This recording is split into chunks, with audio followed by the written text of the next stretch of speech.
WH1270 2022 में चौधरी चरण सिंह हरियाणा कृषि विश्वविद्यालय द्वारा ये निकाली गई थी 2022 के अंदर। साथ साथ में जब ये वैरायटी निकाली, ये बढ़िया पानी हो, उपजाऊ जमीन हो और साथ में ज्यादा खाद इसमें डलेगा, एक ये बात होगी। और तीसरा जो पॉइंट होगा, ये जहाँ पर रेतीली मिट्टी है, पानी की कमी है, या फिर हमें अगेती बिजाई गेहूं की अगर नहीं कर सकते तो वहां पर ये वैरायटी हमें नहीं लगानी है। नमस्कार दोस्तों, मैं जय खरब स्वागत करता हूं हमारे यूट्यूब चैनल कृषि जगत इंडिया में।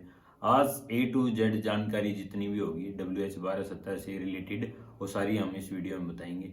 सबसे पहले अगर हम बात करें तो जो ये वैरायटी है, ये अगेती वैरायटी है। जैसे DBW 303 होगी, 327 होगी, 370, 71 जो ये वैरायटीज होगी, ये सारी अगेती बिजाई के लिए है। अगेती बिजाई का मतलब होगा कि 25 अक्टूबर से लेकर हम 5 नवंबर तक इसकी बिजाई बुआरा हमें ये कर सकते हैं। अगर हम इसके अगर सीड रेट की बात करें तो इसमें 40 kg जो बीज होगा वो प्रति एकड़ के हिसाब से हमें डालना होगा। और अब हम बात करें तो जैसे अगेती बिजाई करते हैं, काफी बार हमारा जो तापमान होता है ये ज्यादा रहता है। ज्यादा रहने की उससे जो और वेराइटीज होगी उनमें जो जर्मिनेशन होगी उसमें दिक्कत आने की संभावना ज्यादा रहती है। और गेहूं के बीज के लिए अगर हम जर्मिनेशन की बात करें तो 21 डिग्री सेल्सियस बहुत ऑप्टिमम टेम्परेचर है, जिसके ऊपर जो जर्मिनेशन है वो काफी अच्छा होता है। तो जैसे हमारी और वेराइटीज होगी, 303 होगी, 327 होगी DBW की, और साथ में WH1270 जो वेराइटी होगी, इसमें जो हम अगेती बिजाई कर देते हैं तो जर्मिनेशन के ऊपर कुछ ज्यादा इफेक्ट नहीं पड़ता।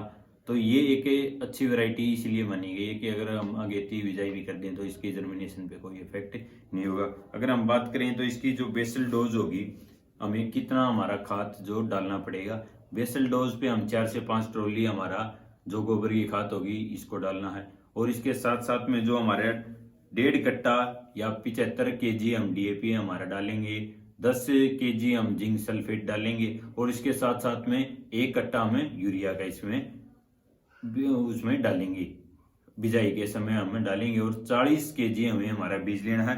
बीज को हमें ट्यूबाकेनाजोल 1 ग्राम प्रति किलो बीज के उससे हमें उससे ट्रीटमेंट करेंगे।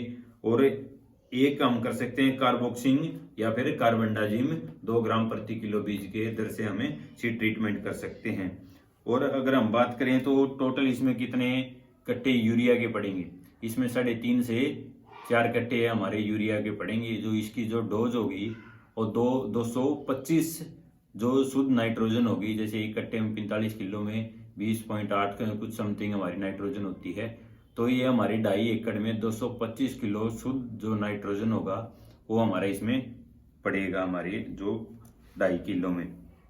तो इसमें 3.5 से 4 जो हमारे बैग जो हमारे ये गिरेंगे, एक तो हमने हमारे बिजाई के समय दे दिया यूरिया का, जो बाकी जो शेष 2 हमारे जो बच गए, जिस टाइम पे हम हमारे कोर का पानी लगाएंगे 20 से 23 दिन के बीच में हम लगाएंगे, 22वें 23वें दिन, उस टाइम पे आधा डाल देना है। और जो आधा जो बच गया वो हमें डालना है दूसरे पानी के ऊपर। और जो एक पानी से दूसरे जो पानी के बीच में जो टाइम इंटरवल होगा वो हमारा होगा 20 से 25 दिन में। और जो पहला पानी लगाना है वो 20 से 23-24 दिन के बीच में हमारा लगाना है। अगर हम इसकी हाइट की बात करें तो हाइट इसमें हमारे होगी 100 सेंटीमीटर जो हमारी ये हाइट है वो एवरेज हाइट है इसकी। अगर इससे अगर हमें 2 स्प्रे करने पड़ेंगे, हमें हमारे जो ये होगा हमारा ग्रोथ रेगुलेटर के, एक तो होगा हमारा क्लोरमिक्वेट 0.2% और इसके साथ में हमें ऐड करना है ट्यूबाकेनाजोल 0.1%। इन दोनों का हमें पानी में मिलाकर प्रति एकड़ हमें स्प्रे कर देना है। 100 लीटर पानी में हमें स्प्रे कर देना। और साथ में जो वो 50 से 55 दिन पे पहला जो स्प्रे करना है ग्रोथ रेगुलेटर का वो करना है। और जो दूसरा करना है वो हमें करना है जिस टाइम पे हमारा 80 से 85 दिन में, जिस टाइम पे हमारा झंडा पत्ता बन रहा है, फ्लैग लीफ बन रहा है। और जो पहला जब हम करेंगे उस टाइम पे तने की जब पहली गांठ बनने लग जाए तब हमें ये 2 ग्रोथ रेगुलेटर्स हो गए जो हमारे, इसका स्प्रे कर देना। और इसके साथ साथ में अगर हम बात करें तो और जो वेराइटीज होगी उससे ये कैसे अलग है, अगर हम इसकी बात करें तो इसकी जो रोटी का जो स्कोर है, रोटी की जो गुणवत्ता का स्कोर है वो है 7.6 10 में से, और जो ब्रेड स्कोर है वो है 6.9 10 में से, यानी कि इसमें जो प्रोटीन कंटेंट है या और जो बेकरी के जो प्रोडक्ट बनाने के लिए जो इसका अच्छा एक स्कोर होना चाहिए वो WH 1270 में पर्याप्त मात्रा में।